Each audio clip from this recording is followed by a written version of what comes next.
नमस्कार, मैं हूं श्वेता झा और आज खास करके गुड न्यूज टुडे पर हम विशेष पेशकश लेकर के आए हैं। मेरे साथ इस वक्त मौजूद हैं महंत नवल किशोर दास जी, जो कि महामंडलेश्वर है निर्वाणी अखाड़ा के।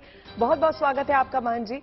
देखिए, रामचरितमानस को लेकर के काफी समय से उसकी चौपाइयों को लेकर के एक भ्रम फैलाया जा रहा है। खास करके वो लोग जो इसका भावार्थ नहीं समझते हैं, अज्ञानतापूर्ण इस तरह के तर्क देते हैं। राजनीतिज्ञ अपने तरह से तर्क रखते हैं लोगों के सामने कि लोग भी भ्रमित हो जाते हैं।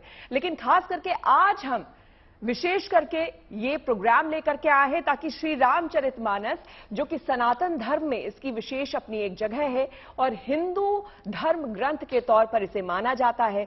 जितने भी हिंदू हैं जो सनातन धर्मी हैं वो इसे पूजते हैं, और अगर इसकी चौपाइयों को लेकर किसी तरह का भ्रम हमारे समाज में है तो हम पूरी कोशिश करेंगे महंत जी के जरिए इसे हम दूर करें। स्वामी प्रसाद मौर्य के बयान को आपने सुना होगा, आपने शिक्षा मंत्री बिहार के उनके बयान को सुना होगा। कुछ कुछ चौपाइयों को उठाकर, दोहे को उठाकर जिस तरह की बात समाज में रखी जा रही है, उसी पर सबसे पहले हम शुरुआत करते हैं। लेकिन हम उन बातों को आज समझने की कोशिश करते हैं जिस चौपाई को लेकर बार बार लोगों के मन में एक संशय, एक भ्रम पैदा करने की कोशिश की जाती है। तो आज सबसे पहले मैं उस चौपाई को खुद पढ़ के देखना चाहूंगी, और चूंकि मैंने पढ़ा भी है पहले, तो मैं समझना भी चाहूंगी महंत जी से, और जो श्री रामचरितमानस में इसका वर्णन है वो भी हम करना चाहेंगे। आपको बता दें, सुंदर कांड की ये चौपाई है। इसमें लिखा है कि प्रभु भल कीनी मोह सिख दीन्ही, मर्यादा पुनि तुम्हरी कीन्ही, ढोल गवार शूद्र पशु नारी, सकल ताड़ना के अधिकारी। इसी बात को लेकर पूरा विवाद है। तो सबसे पहले तो मैं आपको यह बता दूं कि श्री रामचरितमानस जो लिखा गया है ये अवधी भाषा में इसे लिखा गया था, और ताड़ना जिस शब्द को लेकर बार बार विवाद होता है ये अवधी भाषा में है, और इसका अर्थ जो निकाला जा रहा है वो संस्कृत में ताड़ना का जो अर्थ है उसको लेकर के निकाला जा रहा है। महंत जी जरा भावार्थ बताएं। लोकाभिरामं रणरंगधीरं राजीवनेत्रं रघुवंशनाथं कारुण्यरूपं करुणाकरन्तं श्रीरामचंद्रं शरणं प्रपद्ये। बहन जी, वैसे तो हमारे सनातन संस्कृति में हमारा आराध्य और आश्रय वेद है। हमारे यहाँ 4 वेद हैं, 18 पुराण हैं, 6 शास्त्र हैं, उपनिषद हैं, भाष्य हैं। फिर भी यत्र तत्र सर्वत्र समाज को भगवत प्राप्ति की सदप्रेरणा देने के लिए श्री रामचरितमानस और श्रीमद् भागवत, ये 2 पुराण ऐसे हैं जिनको कथा के रूप में, प्रवचन के रूप में गाया जाता है, सुना जाता है। मैं हो सकता है कि किसी व्यक्ति ने वेद का कोई श्लोक न पढ़ा हो, पुराण न पढ़ा हो, भागवत जी, गीता जी न पढ़ी हो, पर मैं ये मानने को तैयार नहीं हूं कि भारत जैसे पवित्र देश में किसी भी परिवार में पैदा हुआ व्यक्ति हो, उसने रामचरितमानस की कोई पंक्ति न पढ़ी हो, मैं स्वीकार नहीं करता हूं। सामान्य से सामान्य व्यक्ति भी गा लेता है, मंगल भवन अमंगल हारी, द्रवहु सुदशरथ अजर बिहारी, जय विद होय नाथ हित मोरा, करिय सुवेग दास में तोरा।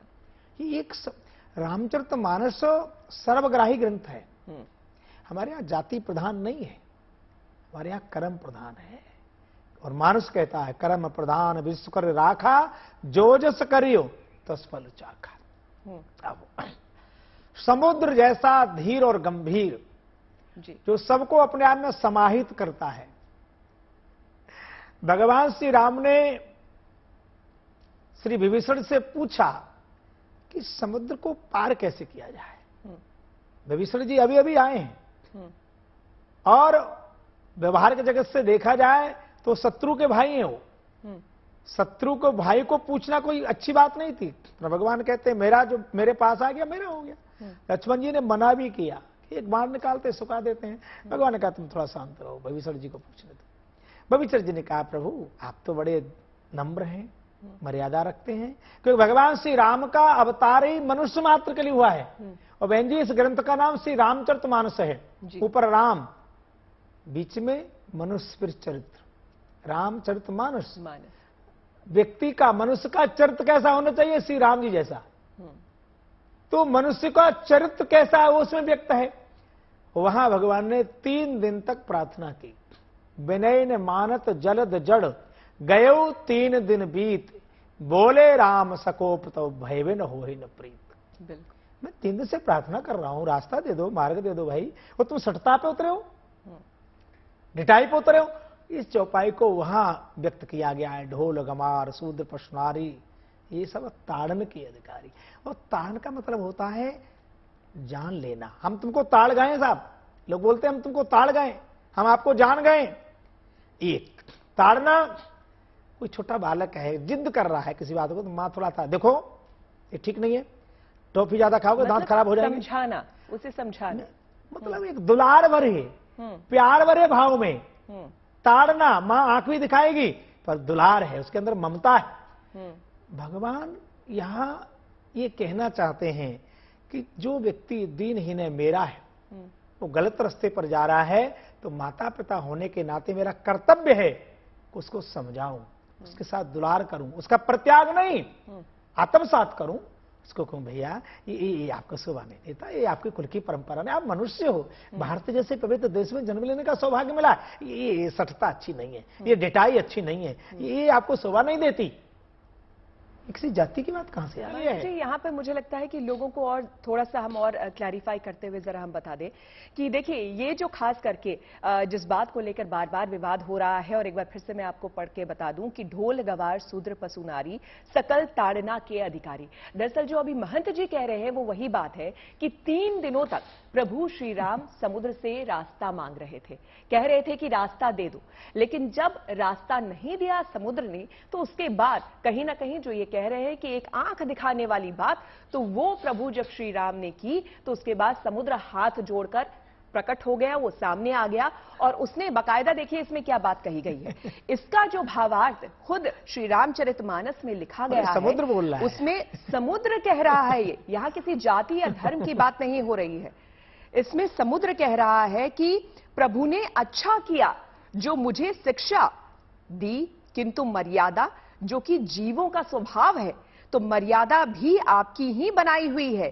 ढोल गवार शूद्र पशु और स्त्री, ये सब शिक्षा के अधिकारी हैं। ये कोई मेरी कही गई बात नहीं है, बाकायदा श्री रामचरितमानस मेरे हाथ में है, मैं इसे पढ़ रही हूं, और गोस्वामी तुलसीदास जी ने इसे लिखा है, और उसमें इसका भावार्थ यही लिखा है।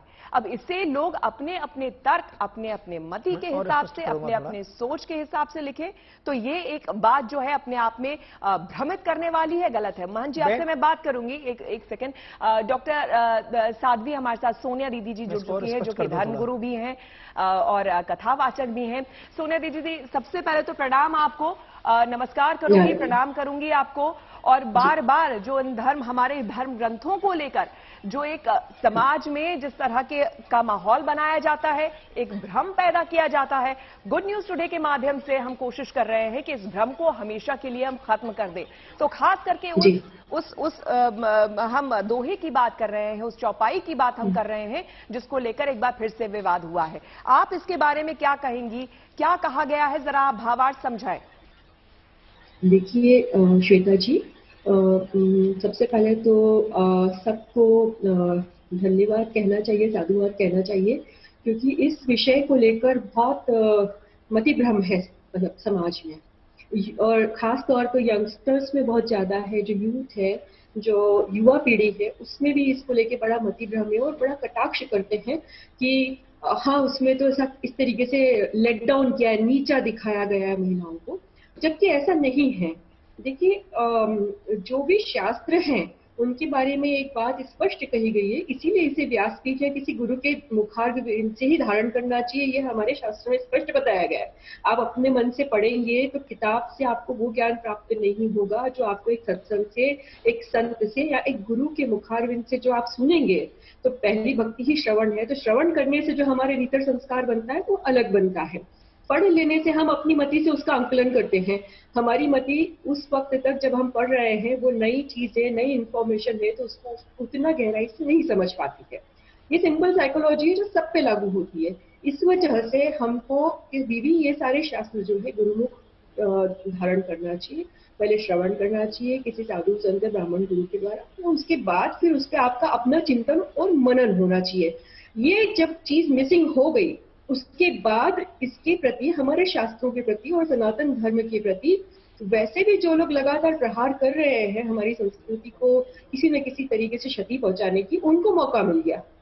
ये एक पायदान, एक डिसिप्लिन छूट जाने के कारण। और इसमें निश्चित रूप से ये कहा गया है कि जैसे इसमें स्त्री को लेकर ढोल गवार पशु नारी के लिए जो कहा गया है, तो उसमें जो है नारी को शक्ति का प्रतीक बताया गया है। अगर आप देवी भागवती देखें और इटसेल्फ रामचरितमानस भी देखें, तो माँ भगवती सीता जो है वे जो है शक्ति का प्रतीक है। तभी तो एक तिनके की नोक पे इतने बड़े राक्षस को दूर रख सकी, रावण को दूर रख सकी। तभी तो त्रिजटा जैसी राक्षसी उनकी जो है सेविका के स्वरूप में परिवर्तित हो गई। राक्षसी होते हुए भी उसकी जो है उसके अंदर सतोगुण का प्रसार हो गया, क्योंकि वो उस औरा में थी। जैसी राक्षसी को भी रामायण में ही रामचरितमानस में माँ का दर्जा दिया गया है। माँ का दर्जा दिया गया है। तो जी। ये अपने आप में बहुत बड़ी बात है, ये बताता है, बहुत बड़ी बात है कि अगर आप सतोगुण के पास हैं तो आपको उसका प्रभाव मिलेगा, लेकिन वो सतोगुण सही स्रोत से आना चाहिए। अगर आप इंटरनेट से कथा सुन रहे हैं, आप सत्यनारायण की कथा, अगर जैसे अब मैं एक उदाहरण दूं कि अगर आप सत्यनारायण की कथा इंटरनेट पे सुन ले बिना ब्राह्मण को बुलाए, बिना गुरुमुख के, बिना ब्राह्मण के मुख से, तो क्या आप इंटरनेट को प्रणाम करेंगे और इंटरनेट आपको तथास्तु या सुखी भव या सौभाग्यवती भव बोलेगा? क्या नहीं बोलेगा, कभी नहीं बोलेगा। चलिए, तो ये अपना एक मायाजाल कर लिया, अपने ईगो को सेटिस्फाइड कर लिया कि मैंने कथा कर ली, मैंने सुन ली। बिल्कुल। उसका भी मिलेगा, लेकिन पूरा नहीं। बिल्कुल दीदी, मैं आऊंगी आपके पास। महंत जी, ये तो अभी हमने स्पष्ट कर लिया, आप दोनों से हमने पूछा, और मुझे लगता है कि लोगों को भी अब ये स्पष्ट हो गया होगा कि दरअसल ये पूरा संदर्भ क्या है। इसमें स्त्री का जो जिक्र है ये सिर्फ स्त्री मात्र से नहीं है, यहाँ पर समुद्र और श्री रामचंद्र जी के बीच जो है ये बातचीत हो रही है, वो व्याख्यान है। जी, आप कुछ कह रहे थे। निवेदन करूंगा, देखो उसका भाव, ढोल गमार शूद्र पसमारे। ढोल माने ढोलक। अब ढोलक को कोई अनाड़ी व्यक्ति बजाए तो एक तो ढोलक भी पट जाएगा और लोग कहेंगे चुप रखो भाई, क्या बजा रहे हो। उसको भी अंगुली थिरकाना कैसे है, उसकी कला आना चाहिए उसको, वो बजाएगा तो अच्छा लगेगा। ढोल गमार शूद्र पशु नारी, शूद्र कोई जाति से नहीं, क्षुद्र शब्द कर्म से, जो जानता भी नहीं मानता भी नहीं, ऐसे व्यक्ति को वात्सल से समझाना। जैसे ढोलक को प्यार से बजाना तो सुर निकलेगा, और जोर से मारोगे तो सुर भी नहीं निकलेगा और फूट जाएगा वो। ऐसे ही जो सामान्य व्यक्ति है, जो कभी शास्त्र का वेद का अध्ययन नहीं किया और उसके अपने ढंग से अर्थ कर रहा है, तो उसको कोई विद्वान कहेगा भैया इसको ऐसा नहीं ऐसे कहते हैं। शूद्र पशु नारी, नारी का मतलब क्या है? देखो, नारी जब हमारी बेटी है तो पिता के घर की मर्यादा होती है। पिता कहता बेटा तू मेरे घर की मर्यादा है, वो वात्सल्य का प्रतीक होती है। पिता को चिंता, बेटा तू कहाँ गई थी, विद्यालय से कितने बजे आ गई। एक संरक्षण प्रदान करता है पिता, क्योंकि पिता पूरे घर का ध्यान रखता है पर बेटी पूरे पिता का ध्यान रखती है। तो एक संबंध इस तरह का है। और पशु नारी, पशु मान लो कोई गाय भैंस कोई भी है, तो कई बार पशु थोड़ा से रहना लगता है तो कहते भैया थोड़ा दूर रहना। तो किसी व्यक्ति की बुद्धि खराब हो जाए तो डॉक्टर लोग कहते हैं इनको थोड़ा ठीक करो। मेरा कहना कि इतना शास्त्र हमको ज्ञान प्रदान करते हैं। समुद्र जैसा धीर गंभीर, उसको भी अहंकार हो गया। हमें अपनी बुद्धि का, अपनी जाति का, अपने रूप का, रंग का, संपत्ति का कोई अहंकार ना आ जाए, इसलिए हमें किसी व्यक्ति का संरक्षण चाहिए, संवर्धन चाहिए, जीवन में मर्यादा चाहिए। यहाँ सबको, चाहे पुरुष हो चाहे स्त्री हो, कोई भी हो, सबको उसको मर्यादा का उल्लंघन नहीं करना है। समुद्र ने मर्यादा का उल्लंघन किया, भगवान की प्रार्थना नहीं सुनी तो भगवान को समझाना पड़ा। और समुद्र ने कहा है प्रभु मैं तो क्षुद्र हूं, मैं तो इतना छोटा हूं, आपने बड़ी कृपा की कि आपने अपनी मर्यादा रख दी, मुझे तो अपनी कृतज्ञता प्रकट कर रहा है। उसमें जाति और नारी की बात ही नहीं है, बिल्कुल वो मानता की बात कर रहा है कि आपने बड़ी कृपा की, हमको एक शिक्षा दे दी, उपदेश कर दिया। अब भैया ज्यादा किसी को दिक्कत तो समुद्र से बात कर लो जाके।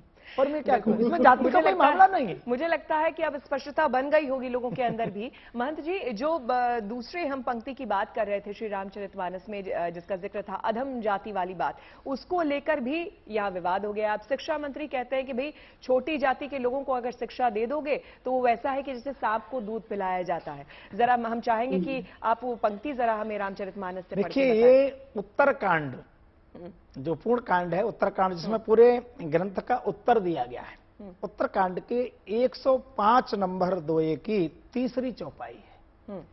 इसमें स्वयं कागभूषण जी, अब कागभूषण जी कौन है? कागभूषण जी का प्रथम जन्म श्री अयोध्या जी में हुआ, और अयोध्या जी में एक छोटे परिवार में हुआ। छोटे परिवार का मतलब है क्रिया से।